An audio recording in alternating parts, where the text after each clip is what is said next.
어부가 그물을 깁는 것은 특별한 의미가 있습니다. 만선을 치운 어부이든지 아니면 고기를 한 마리도 잡지 못한 어부이든지 간에 어부가 조업 이후에 그물을 깁는 것은, 그물을 씻는 것은 다시 내일을 기약하려는 준비된 겸손한 자세입니다.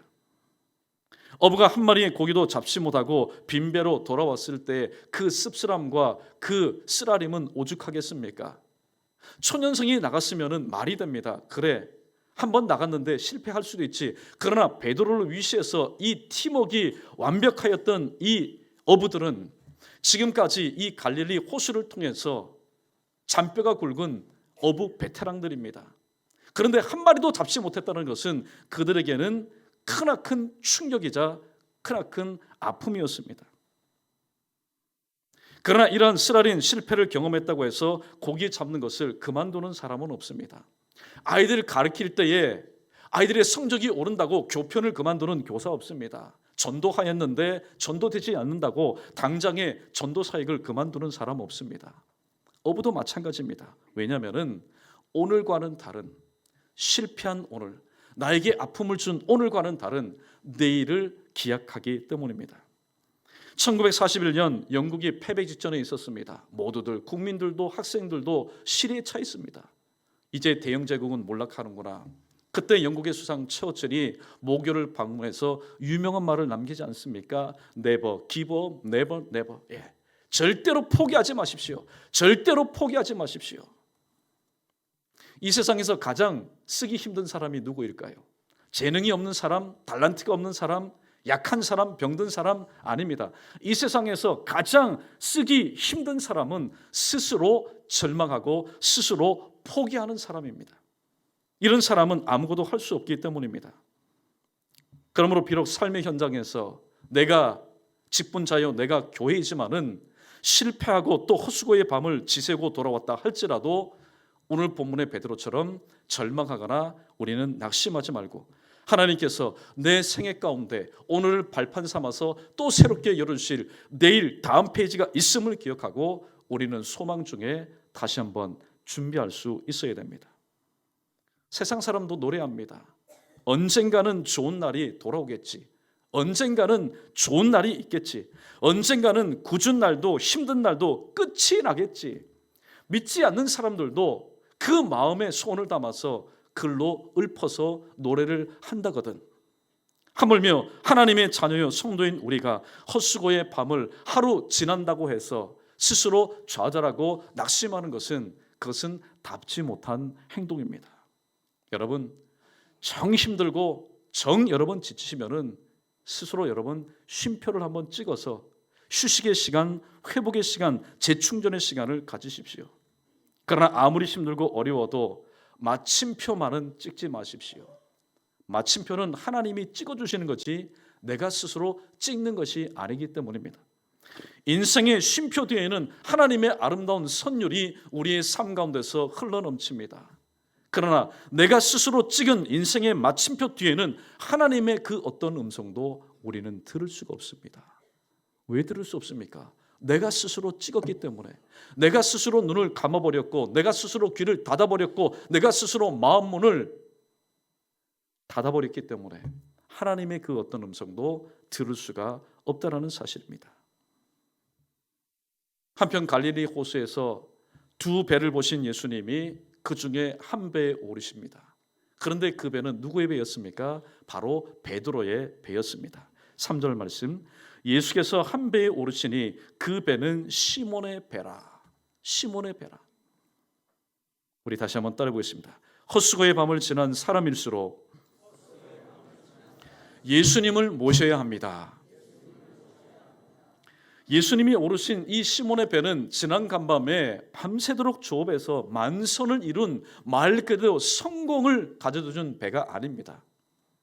갈릴리 호수에서 잔뼈 굵은 이 시몬과 그 동역자들에게 아픔과 쓰디쓴 고배를 마시게 한 실패의 배입니다. 인간은 항상 세상의 염려와 때로는 믿음 그리고 절망과 소망 사이에서 살아갑니다. 그러나 내가 성도라면은, 내가 하나님의 자녀요 또 자랑스럽게 여기는 연희 교회라면은 우리는 세상의 염려와 절망을 떨쳐버리고 대신에 믿음과 소망을 우리는 붙잡아야 됩니다. 그리고 문제의 현장, 실패의 현장 가운데 예수님을 우리는 모셔야 됩니다. 때로 정치를 보고 때로 사회를 보면은 실패하고 되지 않으면은 새로운 사람들을 영입합니다. 사람들을 영입하면은 사람은 나를 상처 주고 또 말을 냅니다. 그러나 절대로 내가 모신 예수님은 말을 내지 않습니다. 그리고 우리의 상처를 보듬어 주시는 분입니다. 그러므로 실패 현장 가운데는 사람을 영입할 것이 아니라 바로 예수님, 오늘 또 내 문 밖에서 문을 두드리시는 예수님을 우리는 모실 수 있어야 됩니다. 한편 예수님이 시몬의 배에 오셔서 말씀을 전하실 때에 이 시몬의 배를 한번 보십시오. 그저 낭만적으로 생각하지 마십시오. 고기 잡는 배니까 오죽 비린내가 나겠습니까? 여기저기에서 코를 찌르는 비린내가 날 것입니다. 그러나 이 비린내를 풍기는 배는 예수님께서 말씀하시는 순간 천국의 강단, 말씀의 강단으로 변하였습니다. 절망을 안겨다 준 이 배가 소망의 무대로 바뀌게 되었습니다. 예수님이 선포하신 말씀, 헛수고의 밤을 지나서 그물을 씻는 중에 예수님이 자기 배에 오시니 안 들을 수도 없고, 그러나 예수님이 선포하신 말씀은 이 헛수고의 밤을 지나서 정신적으로 육체적으로 피곤하고 피로한 베드로의 그 마음문을 두드립니다. 그리고 그의 심신을 위로합니다. 그리고 희미해져 버린 이 베드로의 영적인 맥박을 다시 뛰게 합니다. 그리고 말씀 앞에서 오늘 이 베드로가 소성되는 귀한 은혜가 말씀의 역사를 통해서 일어난 것을 우리는 발견하게 됩니다. 고린도후서 4장 16절 말씀처럼 헛수고의 밤을 지나서 겉사람을 후피합니다. 지쳤습니다. 아무것도 하기 싫습니다. 그러나 말씀으로 인해서 시몬의 속사람은 새롭게 되었습니다. 찬송가 289장, 주 예수 내 마음에 들어와 계신 후 변하여 새 사람 되고, 주 예수 내 마음에 들어와 계신 후 변하여 새 사람 되고, 주의 말씀이 오늘 이 시몬 베드로의 마음에 들어온 결과, 베드로는 육신적으로는 피곤하고 육신적으로는 지쳤지만은 그의 영혼이 다시 한번 소송하는 은혜를 체험하게 됩니다. 시편 기자는 시편 73편 28절에서 이렇게 말합니다. 우리 크게 한번 따르고 있습니다. 하나님을 가까이 함이 내게 복입니다. 그러므로 계시록 3장 20절 말씀처럼 2016년도 주님은 1년 365일 우리의 삶 가운데 오셔서 우리의 문을 두드리셨습니다. 2017년도도 내가 올 때든지 내가 기뻐할 때든지 내가 사망의 음침한 골짜기를 걸어갈 때든지 수렁 가운데 웅덩이 가운데 빠져 있든지 간에 주님은 그러한 나를 찾아오실 것입니다. 찾아오셨을 때 우리는 성공의 자리만 주님을 모시고 영광의 자리만 주님을 모시고 기쁨의 자리만 주님을 모시는 것이 아니라 실패의 자리, 눈물의 자리까지라도 주님을 우리는 모셔야 됩니다. 오늘 이 말씀을 마치신 예수님이 오늘 이 배의 주인인 시몬에게 이렇게 명령을 합니다. 4절에 보니까 깊은 데로 가서 그물을 내려 물고기를 잡으라, 그렇게 말씀하고 있습니다. 시몬은 친구들과 함께 만선의 기대를 품고 조업을 나갔습니다. 그러나 얻은 것은 오늘 이 시몬의 고백처럼 얻은 것은 단 한 마리도 없었습니다. 성경에 보면은 한 마리도 없었다. 정말로 한 마리도 잡지 못하였습니다. 한 마리도 잡지 못하고 추악의 밤을 뜬 눈으로 꼬박 세우고 돌아온 이 시몬입니다. 누구에게 물어봐도 실패입니다. 더 나아가 이 시몬에게는 고난입니다. 그런데 여러분, 이 사실 아십니까? 한번 따라해 보겠습니다. 실패와 고난인 나로 하여금 겸손하게 만듭니다. 만약에 성공했다면 이 시몬 어떻게 했을까요? 오만하고 교만하고 방지하기 그지없었을 겁니다. 그러나 실패와 고난이 이 시몬으로 하여금 주님 앞에서 겸손하게 만들었습니다. 그러므로 고난당하는 것이 시편 기자의 고백처럼 내게 유익이라는 사실을 우리는 다시 한번 명심할 수 있어야 됩니다. 내게 유익되는 것은 인생의 실패와 고난은 곧 하나님을 만날 수 있는 접촉점이기 때문입니다. 실패와 고난, 우리는 비로소 실패와 고난의 자리에서 하나님을 온전히 바라볼 수 있습니다. 한편 말씀을 마치신 예수님, 오늘 또 피곤하고 지쳐있는 시몬에게 오늘 이렇게 말씀하셨으면 얼마나 좋을까요? 시몬아, 네가 간밤에 얼마나 수고했느냐, 가서 좀 쉬어라. 내가 너의 고생을 다 아노라. 그렇게 말씀하시면 얼마나 이 시몬에게 위로가 되겠습니까? 그러나 시몬도 듣고 깜짝 놀랍니다. 주변에 있는 동료들도 깜짝 놀랍니다. 깊은 데로 가서 그물을 내려 고기를 잡으라. 예전 같으면은 불같은 이 시몬, 무슨 소리입니까? 지금 그물을 다 씻은 때입니다. 지금은 한낮입니다. 그리고 지금은 고기를 잡을 수 없이 내 심신이 필요합니다. 아마 그 말씀에 거부하고 불순종하였을 것입니다.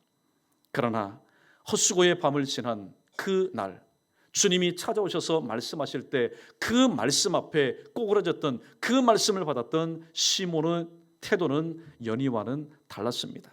우리 5절 말씀은 우리 다 함께 읽고있습니다. 5절입니다. 시작.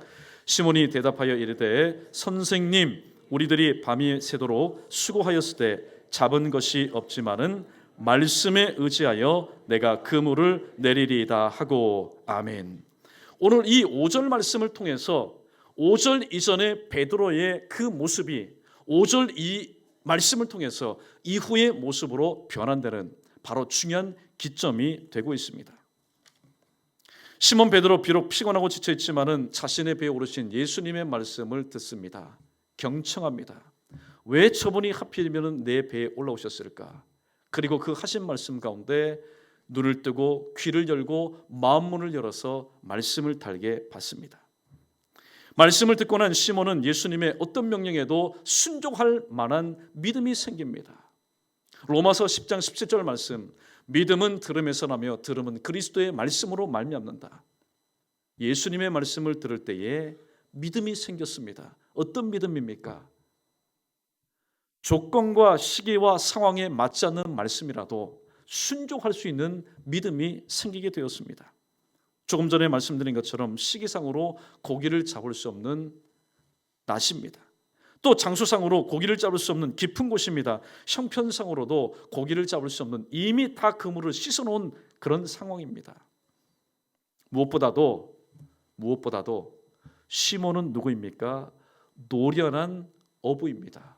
반면에 시몬에게 깊은 데로 가서 물고기를 잡으라 혼수를 뜨신 주님은 어부 출신이 아니라 목수 출신입니다. 그러므로 이 주님의 말씀 가운데 순종할 수 없음에도 불구하고 말씀이 들어가서 역사하니 어떠한 명령에도, 불합리한 명령에도 순종할 수 있는 마음, 믿음이 생기게 된 것입니다. 바스칼은 이렇게 얘기합니다. 믿음은 이성을 십자가에 못 박는 것이다. 믿음은 이성을 십자가에 못 박는 것이다. 지금 이성적으로는 받아들일 수 없는 명령입니다. 그러나 주님께로부터 받은 그 말씀에 대한 믿음이 오늘 시기가 맞지 않고 조건이 맞지 않고 장소가 맞지 않고 상황이 맞지 않지만은 이 모든 것을 못 받고 그 말씀에 순종하도록 하였던 것입니다. 그래서 이렇게 고백하지 않습니까? 선생님이여, 우리들이 밤이 새도록 그물을 던졌지만은 수고하였지만은 얻은 것이 없습니다. 솔직한 베드로의 고백입니다. 또한 우리의 고백이기도 합니다. 그러나 베드로, 그 말씀을 들어서 믿음이 생긴 베드로에게 이런 결단이 생기게 됩니다. 비록 지난 과거에 수고하여서 아무것도 얻은 것이 없지만은 말씀에 의지하여, 당신이 내게 주신 그 말씀에 의지하여, 다시 말씀드리면은 말씀은 곧 하나님이시라, 당신을 의지하여 내가 그물을 내립니다. 그렇게 할 때에 아주 놀라운 역사가 일어났던 것을 보게 됩니다. 오늘도 마찬가지입니다. 우리 모두는 원대한 계획을 때로는 세웁니다. 내노라는 그런 인맥을 동원하고 든든한 재정을 후원받습니다. 만반의 준비를 합니다. 그리고 밤샘 열심히 일을 합니다. 그런데 때로는 결과가 없습니다. 때로는 원하는 열매가 없습니다. 때로는 남기는 것이 없습니다. 쌓였다 싶으면 어느새 뒤로 다 술술 빠져나가는 것을 체험하게 됩니다. 그래서 시편 기자의 고백처럼 일찍이 일어나고 늦게 누우며 수고의 떡을 먹음이 헛된 삶을 또한 살고 있었던 우리였지 않습니까? 그러나 말씀을 듣고 믿음이 생긴 이 시몬은 말씀을 의지하여 그물을 다시 한번 내렸습니다. 어디에 내렸습니까? 실패의 자리에 내렸습니다. 믿음은 결단한 것을 행동으로 옮기는 것입니다. 말씀에 의지하여 그물을 내리는 것입니다. 말씀에 순종하는 것입니다. 순종은 자신의 한계와 연약함을 내려놓고 전지전능하신 하나님께 맡겨드리는 것입니다. 시몬이 순종할 때에 헛수고의 밤을 지난 그 실패의 현장에는 어떠한 놀라운 역사가 일어납니까? 이전에는 찾아볼 수 없던 생동감이 넘치는 바로 현장이 일어나게 되었습니다. 6절 말씀에 그리한즉 고기를 내온 것이 심이 많아 그물이 찢어지는지라. 마지막으로 따라해 보겠습니다. 헛수고의 밤을 지난 사람일수록 말씀에 순종하며 살아야 합니다. 오늘 우리는 이 말씀을 간단한 그런 스토리로 우리가 여기서는 안 됩니다. 극적인 그런 드라마의 한 장면으로 생각해서는 안 됩니다. 아무것도 잡지 못했던 이 베드로와 동료들, 그러나 말씀이 그 속에서 역사한 베드로가 말씀에 순종하여 그물을 내릴 때에 그리한즉 고기를 애운 것이 심이 많아 그물이 찢어지는지라. 순종은 자신이 확신하고 의지하던 모든 것을 내려놓을 때 비로소 시작이 되는 것이 순종입니다. 누가는 오늘 순종의 현장에서 일어난 일들을 이렇게 증가하고 있습니다. 고기를 애운 것이 심이 많아 찢어지는지라. 우리는 신앙생활할 때에 이런 잘못을 저지르는 경우가 많습니다. 하나님, 먼저 내 이 빈 그물에 찢어질 정도로 고기를 채워주십시오. 그러면 내가 말씀에 순종하겠습니다. 내가 하나님을 믿겠습니다. 우리는 그렇게 생각합니다. 그렇게 접근을 합니다. 그런 우리를 향해서 하나님은 답답한 인생아, 말씀에 먼저 순종해라. 그러면 내가 너의 믿음을 보고 너의 빈 그물을 내가 채워주겠다. 그런데 우리는 항상 우선순위를 내가 중심이 되고 내가 기준이 되어서 항상 우선순위를 우리는 바꿉니다. 신앙생활에 있어서 우선순위 참으로 중요한 바로 진리입니다. 우리가 분명히 기억해야 될 것은 순종의 결과는 항상 수고의 결과보다 낫다라는 점입니다. 따라해 보겠습니다. 순종의 결과는 수고의 결과보다 항상 낫습니다. 지금 수고한 것 한 마리도 얻지 못하였습니다. 그러나 베드로가 순종할 때에 순종의 결과는 그가 밤새도록 수고한 결과보다 비교할 수 없을 정도로 엄청나게 많았습니다. 시몬은 자신의 모든 것을 내려놓고 예수님 앞에 순종할 때에 예수님이 주시는 더욱더 풍족한 것을 소유할 수 있다는 사실을 오늘 갈릴리 실패의 현장에서 체험하게 되었습니다. 한 가지 놀라운 사실이 있습니다. 어떤 사실일까요? 7절 말씀처럼 말씀에 의지하여 순종한 시몬의 배뿐만이 아니라 불러서 함께 조업을 한 다른 배에도 가득하게 그물이 찢어질 정도로 물고기가 채워졌다는 사실입니다. 그러므로 우리는 범사에 합력 내지 동력을 해도 자기의 의무를 최선을 다해서 감당하고 그 결과를 하나님 앞에 맡겨드릴 수 있는 믿음의 동력자, 또 순종의 동력자들과 함께 우리는 일을 해야 됩니다. 오늘 본문의 현장이 바로 그러한 현장입니다. 8절 말씀, 시몬 베드로가 주여 나를 떠나소서 나는 죄인으로서이다. 생전에 전무후무한 많은 물고기를 잡은 이 시몬 베드로, 그 모습을 보고 누구보다도 기뻐 뛰어야 되는데 오늘 그것을 허락하신, 그렇게 말씀하신 주님 앞에 엎드립니다. 그리고 주여 나를 떠나소서 저는 죄인입니다. 오늘 본문을 보시면은 누가가 의도적으로 이렇게 기록하고 있습니다. 시몬 베드로가, 우리 8절 말씀 우리 다시 한번 여러분 큰 눈을 뜨시고 한번 읽어봅니다. 시작. 시몬 베드로가 이를 보고 예수의 무릎 아래 엎드려 이르되 주여 나를 떠나소서 나는 죄인으로소이다 하니 아멘. 그 앞에 보면은 시몬 또 뒤에 보면 베드로가 나오는데 이 8절 말씀을 보면은 시몬 베드로라고 되어 있습니다. 이는 무엇을 의미할까요? 지금까지 고기를 잡던 어부인 이 시몬이 장차 사람을 낚는 어부가 될 것을 오늘 암시해주고 있는 말씀이기 때문입니다. 시몬 베드로, 지금까지 자신의 경험, 자신의 노하우, 자신의 모든 것을 자랑하였던 이 시몬 베드로, 누구 앞에서도 꿀리지 않았습니다. 고기 잡는 것에 있어서만큼은. 그러나 실패 현장에서 주님 말씀 순종하여 크나큰 기적을 체험할 때에 그 주님 앞에 고꾸라질 수밖에 없었습니다. 예수님을 바라보는 관점이 달라지니 예수님을 선생님에서 주로, 구세주로, 큐리오스로 바라보니 그 앞에 서 있는 나는 베테랑 어부가 아니라 주님 아니면은 용서받을 수 없는, 주님 아니면은 회복 불가능한 죄인의 모습을 발견하게 되었다는 사실입니다. 이러한 시몬의 행동과 고백은 갈릴리 바다에서 잔뼈가 굵은 베테랑 어부, 이 자신의 모든 것을 내려놓고 자신이 죄인의 자리에까지 내려가도록 하였습니다. 그러므로 우리는 오늘 본문에 기록된 말씀처럼 우리가 왜 낮아지지 못할까요? 저를 비롯해서 우리 모두가 왜 낮아지지 못하고 왜 겸손해지지 못할까요? 그것은 주님을 만나지 못했기 때문입니다. 아무쪼록 2017년도에 여러분 많은 만남이 있겠지만은 그 중에서도 가장 복된 만남인 하나님과 정말로 인격적인 만남을 가질 수 있는 저와 여러분 우리 모두 되기를 주님의 이름으로 축복합니다. 10절 말씀입니다. 예수께서 시몬에게 일러 가라사대 무서워 말라, 이제 후로는 내가 사람을 취하리라, 그렇게 말씀합니다. 오늘 이 시몬 베드로가 주님의 은혜로 가득 채워진 그 모든 것을 보고 교만하지 않고 오히려 주님 앞에서 죄인됨을 고백할 때에 예수님은 비로소 준비된 그릇인 이 시몬 베드로에게 사람 낚는 어부가 되는 새로운 비전을 허락해 주셨습니다.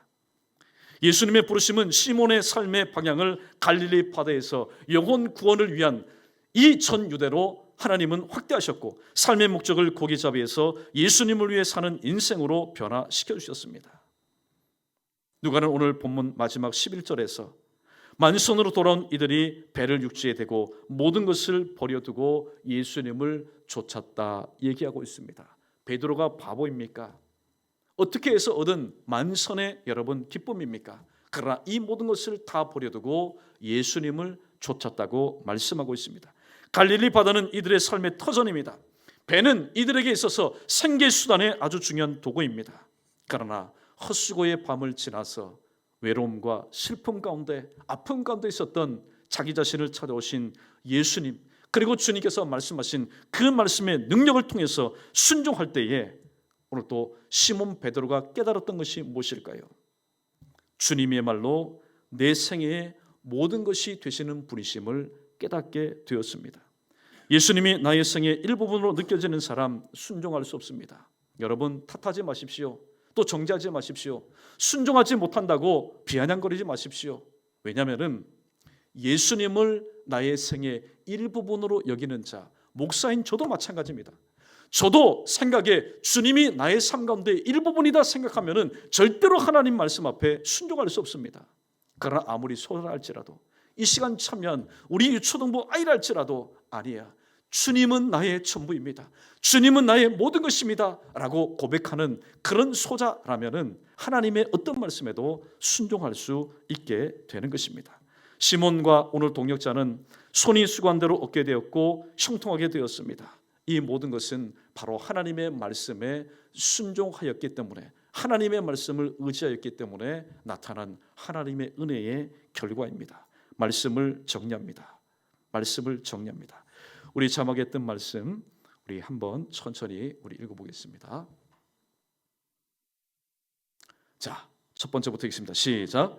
헛수고의 밤을 지나도 절망하지 말아야 합니다. 두 번째, 헛수고의 밤을 지난 사람일수록 예수님을 모셔야 합니다. 세 번째, 헛수고의 밤을 지난 사람일수록 순종하며 살아야 합니다. 템포가 좀 느리지요? 그러나 이해하고 들으십시오. 여러분, 헛수고의 밤은 저에게도 2017년도 저에게도 임할 수 있고 또 여러분의 삶 가운데도 가정에도 일터에도 또 대한민국 가운데도 헛수고의 밤은 찾아올 것입니다. 그러나 성경은 말씀합니다. 헛수고의 밤이 내가 원치 않는 때에 찾아온다 할지라도 절망하지 말아라. 그리고 헛수고의 밤을 지나는 사람일수록 예수님을 모셔라. 그리고 헛수고의 밤을 지난 사람일수록 말씀에 의지하는 삶을 살라고 말씀하고 있습니다. 오늘 주신 이 말씀 붙잡고 허락하신 2016년도 말씀 의지하여 살지 못했던 나의 과거의 모습을 다시 한번 회개하시고 2017년도에는 주님께서 오늘 우리에게 주신 이 신구약 66권 아니요 말씀이신 주님을 붙잡고 주의 은혜 가운데서 범사에 아멘하여 하나님께 영광 돌릴 수 있는 저와 여러분 우리 모두 되기를 주님의 이름으로 간절히 축복합니다.